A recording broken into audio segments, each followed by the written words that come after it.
नमस्कार दोस्तों, एक बार फिर से आपका स्वागत है आपके अपने YouTube channel Dadhimati Sanskrit education में। दोस्तों, आज हम सिंधु घाटी सभ्यता इस विषय पर चर्चा करेंगे, जो कि प्राचीन भारत का इतिहास का एक महत्वपूर्ण टॉपिक है।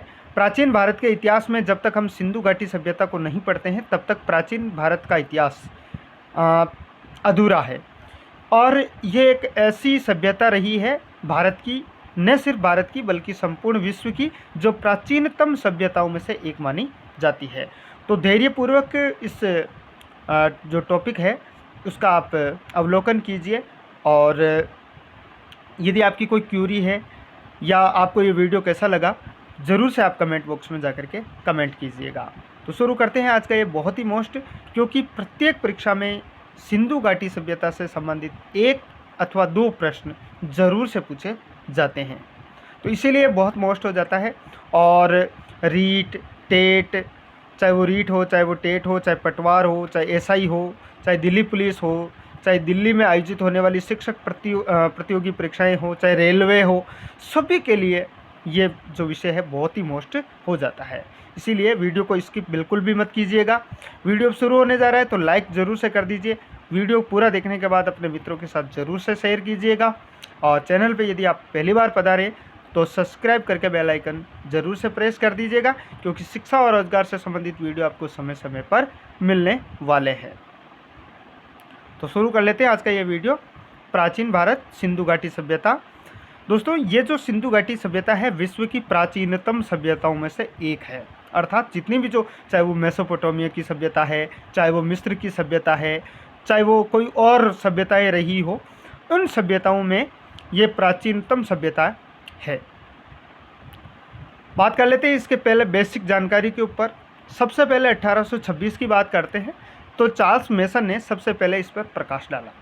चार्ल्स मेसन एक महोदय थे जिन्होंने ऐसा एक भविष्यवाणी सी की थी कि यहाँ पर ऐसा कोई टीला है जो, या फिर इस टीले के नीचे जो कोई सभ्यता है वो दबी हुई है। तो सबसे पहले चार्ल्स मेसन ने इस पर प्रकाश डाला। और 1853 ईस्वी में अलेक्जेंडर कनिंघम ने हड़प्पा का सर्वे किया। चार्ल्स मेसन ने एक बात बताई कि हड़प्पा नामक स्थान पर कोई सभ्यता जो है दबी हो सकती है, और 1853 में अलेक्जेंडर कनिंघम महोदय आए और उन्होंने हड़प्पा का सर्वे किया। दोस्तों, इसको कहानी के तौर पे इसलिए पढ़ रहे हैं ताकि आपको जो है बार बार सारी चीज़ें नहीं पढ़नी पड़े। एक ही वीडियो में आपको सारी चीज़ें क्लियर होने वाली है, इसलिए वीडियो को शुरू से अंत तक ज़रूर से देखिएगा। बात कर लेते हैं आगे 1856 की।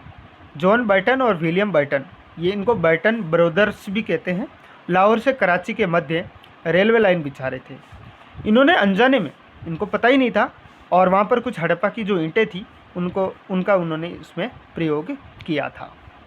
तो ये जो रेलवे लाइन थी वो लाहौर से कराची के मध्य बिछाई गई थी, जिसमें उन्होंने हड़प्पा की ईंटों का क्या किया था, प्रयोग किया था। 1856 की बात कर लेते हैं। अलेक्जेंडर कनिंघम, इन्होंने दूसरी बार हड़प्पा का सर्वे किया। तो पहली बार 1853 में सर्वे हुआ, दूसरी बार उसके ठीक 3 साल बाद में 1856 में हड़प्पा का सर्वे हुआ। क्योंकि ये पहले जो पूरी कहानी है वो हड़प्पा के इर्द गिर्द ही घूमती है, इसीलिए सिंधु घाटी सभ्यता को हड़प्पा सभ्यता भी कहते हैं। बात कर लेते हैं बहुत ही मोस्ट, और ये भारतीय इतिहास का सबसे महत्वपूर्ण टर्निंग पॉइंट था 1861। इन्होंने 1861 में भारतीय पुरातत्व विभाग ASI की स्थापना की। गवर्नर जनरल, जब ये भारतीय पुरातत्व विभाग की स्थापना की गई थी, तब भारत के गवर्नर जनरल कौन थे? लॉर्ड कैनिंग थे। और अलेक्जेंडर जो कनिंघम है, वो उनको जो है भारतीय पुरातत्व विभाग का जनक कहा जाता है। तो भारतीय पुरातत्व विभाग के जनक को किसको कहते हैं? अलेक्जेंडर कनिंघम को कहा जाता है। और अब सबसे महत्वपूर्ण टर्निंग पॉइंट आता है 1921 का। सर जॉन मार्शल ने दयाराम साहनी को जो है हड़प्पा में उत्खनन करने हेतु नियुक्त किया। तो दयाराम साहनी को किसने नियुक्त किया? सर जॉन मार्शल ने। 1922 की बात करें, सर जॉन मार्शल ने राखलदास बनर्जी को मोहनजोदड़ो का उत्खननकर्ता नियुक्त किया। तो बात कर लें 1921 और 1922। 1921 का संबंध दयाराम साहनी से है, जबकि 22 का संबंध राखलदास बनर्जी से है। तो ये परीक्षा में कई बार पूछा जाता है और इनका सन भी पूछा जाता है। इसीलिए हड़प्पा का संबंध दयाराम साहनी से है और मोहनजोदड़ो का संबंध राखलदास बनर्जी से है। बहुत ही मोस्ट परीक्षा की दृष्टि से 1924 सर जॉन मार्शल ने सिंधु घाटी सभ्यता, हड़प्पा सभ्यता की घोषणा की। तो ये सबसे पहले वो जॉन मार्शल ही थे जिन्होंने दयाराम साहनी और राखलदास बनर्जी को नियुक्त किया था। उन्होंने सबसे पहले ये नाम दिया कि इसको जो है सिंधु घाटी सभ्यता कहेंगे, इसको हड़प्पा सभ्यता कहेंगे। इतिहासकार पिगट, ध्यान रखें बहुत ही मोस्ट है, कई बार परीक्षाओं में पूछा जाता रहा है। पिगट ने हड़प्पा और मोहनजोदड़ो को सिंधु घाटी सभ्यता की जुड़वां राजधानी कहा। तो ये कई बार परीक्षा में पूछा जाता है कि किस इतिहासकार ने जो है मोहनजोदड़ो और सिंधु घाटी जो सभ्यता है, हड़प्पा और मोहनजोदड़ो को जुड़वां राजधानी किसने कहा? तो इतिहासकार पिगट ने ये नाम दिया। अब इनका जो है विस्तृत अध्ययन कर लेते हैं। विस्तार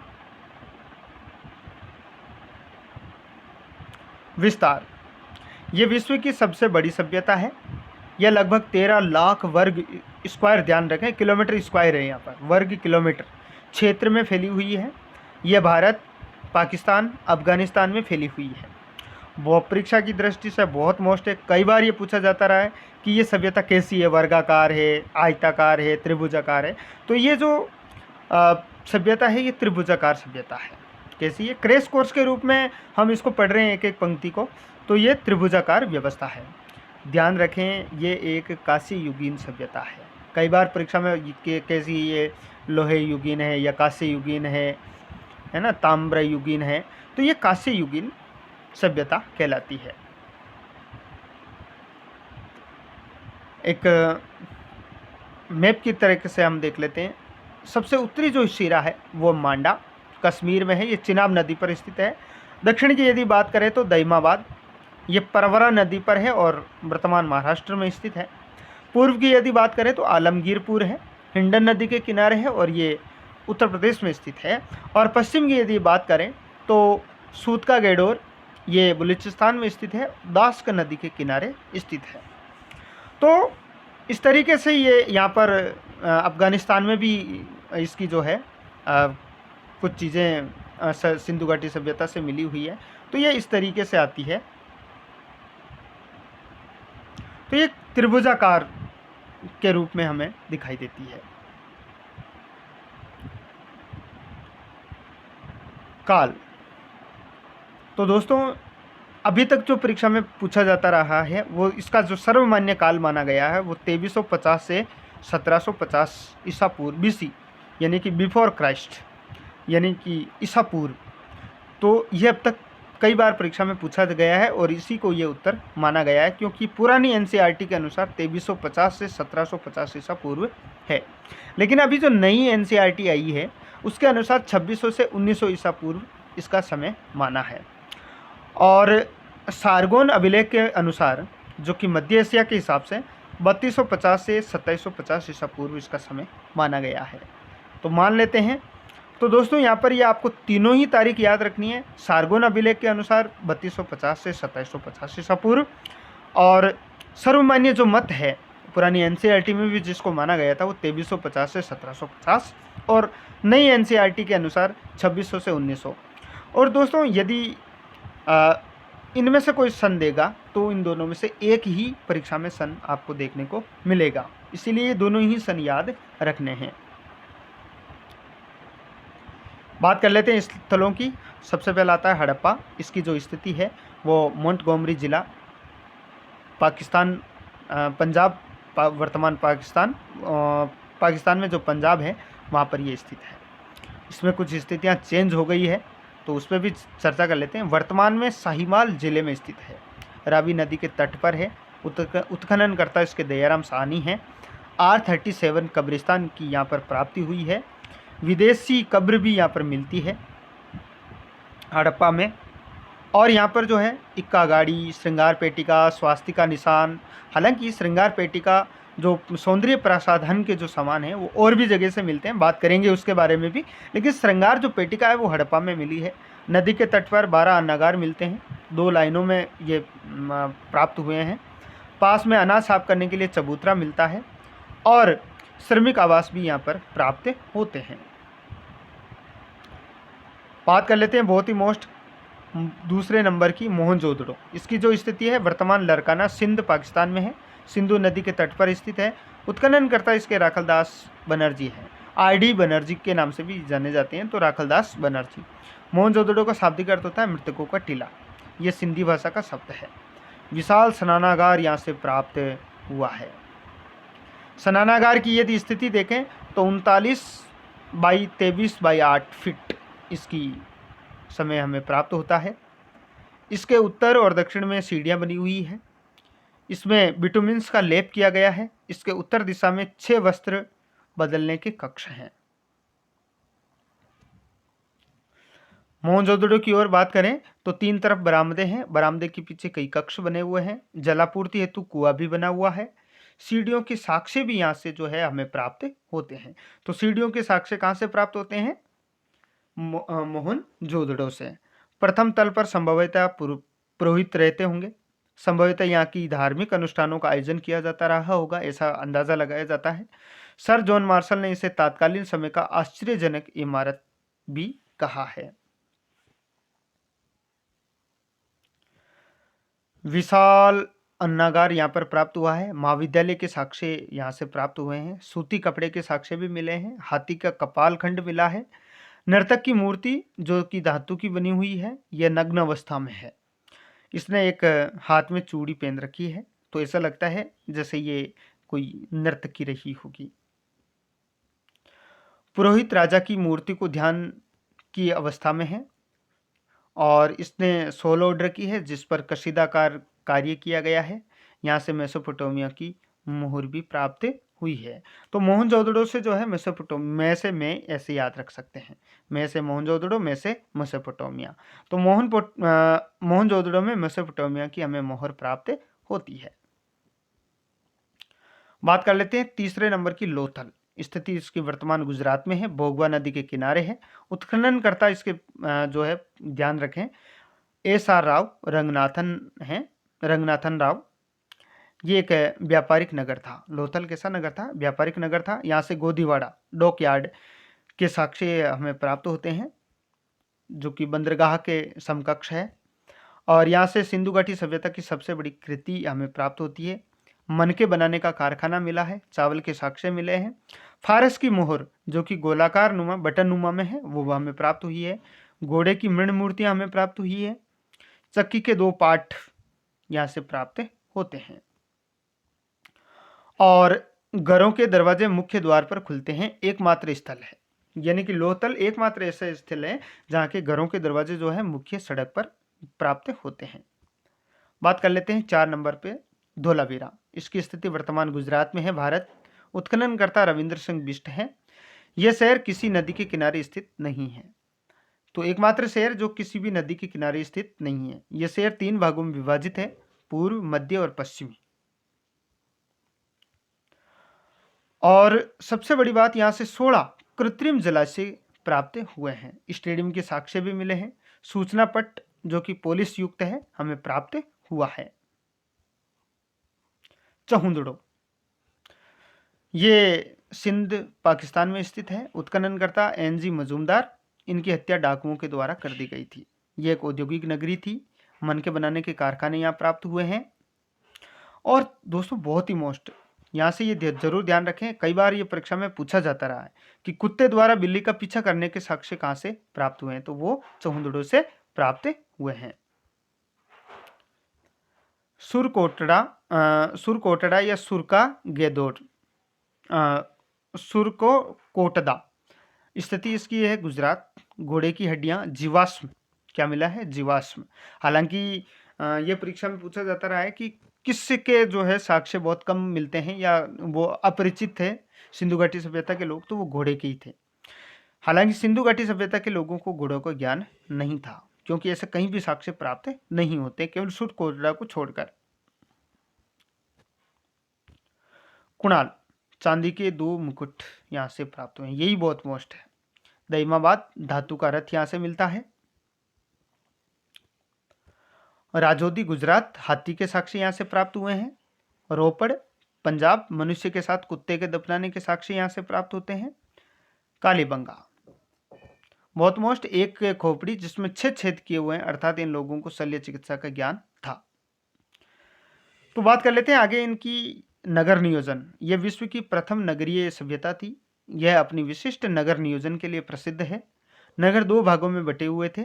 पूर्वी भाग ये आवासीय भाग होता था, पश्चिमी भाग ये हिस्सा दुर्गीकृत होता था जो ऊंचे टीले पर स्थित होता था। नगर नियोजन की बात कर लेते हैं। और दोस्तों, सड़क एक दूसरे के समकोण पर काटती थी। शहर जो है वो ग्रिड पैटर्न के या ग्रिड पद्धति में बने हुए होते थे। घरों के दरवाजे मुख्य मार्ग पर नहीं खुलते थे। अपवाद केवल लोथल है। लोथल के जो मार्ग हैं वो मुख्य मार्ग पर प्राप्त होते हैं। एक घर में सामान्यतः 3 या 4 कक्ष, रसोई और आंगन होता था। उन्हें सीढ़ियों का भी ज्ञान था। कुछ घरों से कुएं के साक्ष्य भी मिलते हैं। मोहनजोदड़ो से लगभग 700 कुएं प्राप्त होते हैं। इस नगर में उत्कृष्ट जल निकासी की व्यवस्था होती थी। मुख्य मार्ग पर नालियों को साफ करने के लिए मैन होल होता था। नालियों को ईंटों से ढका जाता था। सामान्यतः पक्की ईंटों का प्रयोग करते थे। ईंटों का आकार 4 गुणा 2 गुणा 1 होता था। राजनीतिक स्थिति, जानकारी का अभाव है।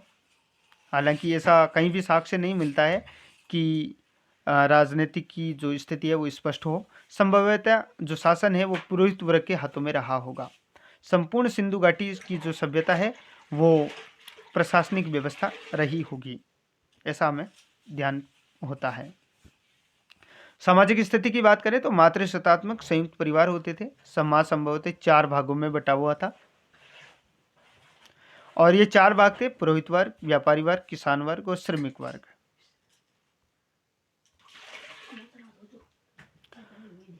और बड़ी मात्रा में मातृ देवियों की मूर्ति मिलती है। ये शांति प्रिय लोग थे क्योंकि अत्यंत कम मात्रा में हथियार यहाँ से प्राप्त होते हैं।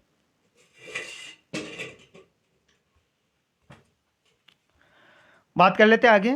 पुरुष और महिलाएं श्रृंगार करते थे, जेवरात पहनते थे। लोग शाकाहारी और मांसाहारी दोनों थे। शतरंज और मुर्गे की लड़ाई इनका प्रिय खेल था। अंतिम संस्कार 3 विधियों में होता था: पूर्ण समाधान, आंशिक समाधान और दाह संस्कार। और ये जो लोग थे आत्मा और पुनर्जन्म में विश्वास करते थे। लोथल से 3 और कालीबंगा से 1 युग्मित समाधान मिलता है। तो परीक्षा की दृष्टि से ये बहुत मोस्ट हो जाता है कि लोथल से हमें जो है 3 और कालीबंगा से 1 युग्मित समाधान के साक्ष्य हमें प्राप्त होते हैं। बात कर लेते हैं इनकी धार्मिक स्थिति की। तो प्राकृतिक और बहुदेव आदमी विश्वास करते थे। पुरुष और महिला देवताओं को पूजते थे। इनके काल में देवताओं की मूर्तियां मिलती है लेकिन मंदिर के अवशेष नहीं मिलते हैं। तो मंदिर जो है वो इस समय सिंधु घाटी सभ्यता में हमें प्राप्त नहीं होते थे और ये अंधविश्वासी थे, ऐसा साक्ष्य में प्राप्त होता है। जादू, टोने, टोटके इनमें विश्वास करते थे। आगे बात कर लेते हैं। बलि प्रथा में विश्वास करते थे। कालीबंगा से हवन कुंड के साक्ष्य मिले हैं। यह वृक्ष पूजा, जल पूजा, लिंग पूजा, यह योनि की पूजा इनमें विश्वास करते थे। ध्यान और योग का इनको ज्ञान था। मोहनजोदड़ो से एक मुहर मिली है जिस पर आद्य शिव का चित्रांकन मिलता है और इन्हीं आद्य शिव को पशुपतिनाथ कहा जाता है। यानी आद्य शिव का ये जो अक्ष है ये पशुपतिनाथ के रूप में वो पूजित रहा होगा। बात कर लेते हैं इनकी आर्थिक स्थिति की। तो कृषि आधारित अर्थव्यवस्था थी। अधिशेष उत्पादन होता था। बड़े बाजारों, शहरों में इनको बेचा जाता था। गेहूं, सरसों, चना, मटर, रागी इनकी प्रमुख फसलें थी। इन्हें चावल, बाजरे का ज्ञान नहीं था। लोथल से चावल के साक्ष्य मिलते हैं। रंगपुर से चावल की भूसी प्राप्त होती है। लोथल से चावल और रंगपुर से चावल की जो है चारा या भूसी हमें प्राप्त होती है।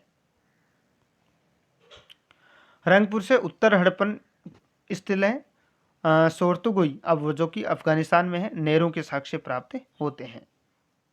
धोलावीरा से जलाशय के साक्ष्य मिलते हैं, ये पशुपालन भी करते थे। और यहाँ पर दोस्तों कई बार ये इनमें से 3 ऑप्शन दे करके एक ऐसा ऑप्शन दिया जाता है कि इनमें से किस जानवर का ज्ञान उनको नहीं था, तो ये ध्यान रखें। गाय, भैंस, भेड़, बकरी, खरगोश, कुत्ता, बिल्ली, इनका जो है साक्ष्य मिलते हैं और इनका ये प्रिय पशु थे।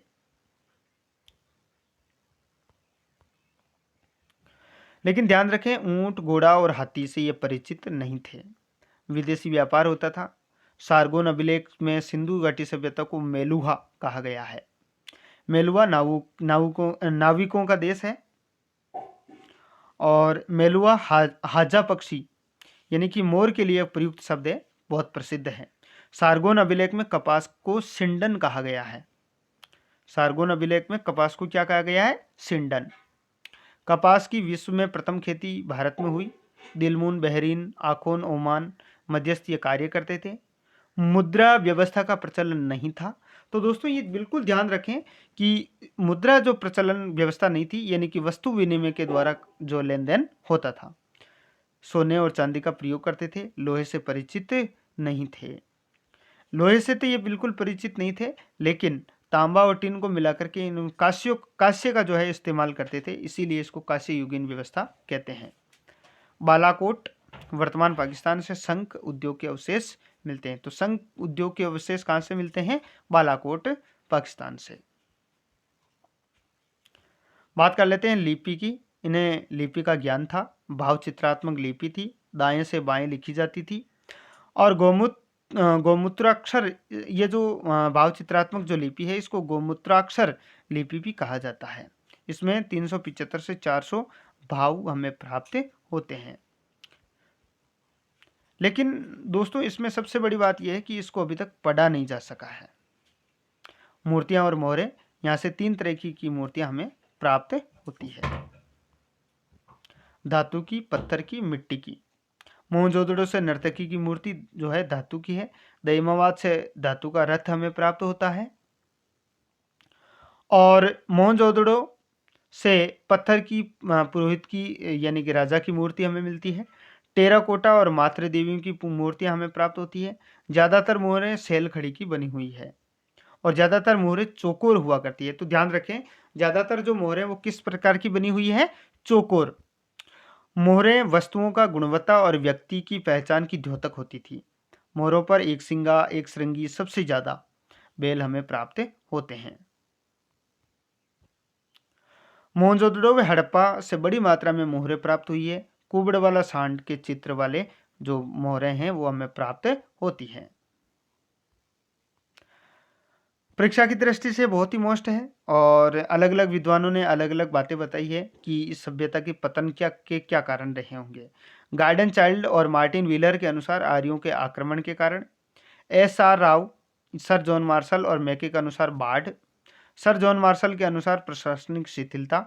अमलानंद घोष के अनुसार जलवायु परिवर्तन।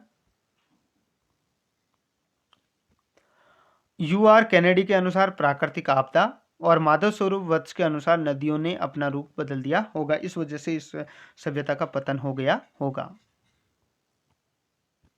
निष्कर्ष के रूप में हम ये कह सकते हैं कि इतनी विशाल सभ्यता के पतन के बहुत सारे कारण जिम्मेदार उत्तरदायी रहे होंगे। कारण कालीबंगा, राखीगढ़ी और धोलावीरा ये पूर्व हड़प्पाकालीन स्थल हैं, जबकि रंगपुर और रोजदी ये उत्तर हड़प्पाकालीन स्थल हैं। तो ध्यान रखें, ये दो की बहुत ही मोस्ट है। तो दोस्तों ये वीडियो आपको कैसा लगा जरूर से कमेंट बॉक्स में जाकर के कमेंट कीजिएगा। मिलते हैं अगले वीडियो में, तब तक के लिए जय हिंद, जय भारत। चैनल यदि आपने अभी तक सब्सक्राइब नहीं किया तो सब्सक्राइब कर लीजिएगा। और ये वीडियो आपको कैसा लगता है ज़रूर से कमेंट कीजिए। Thanks for watching. जय हिंद।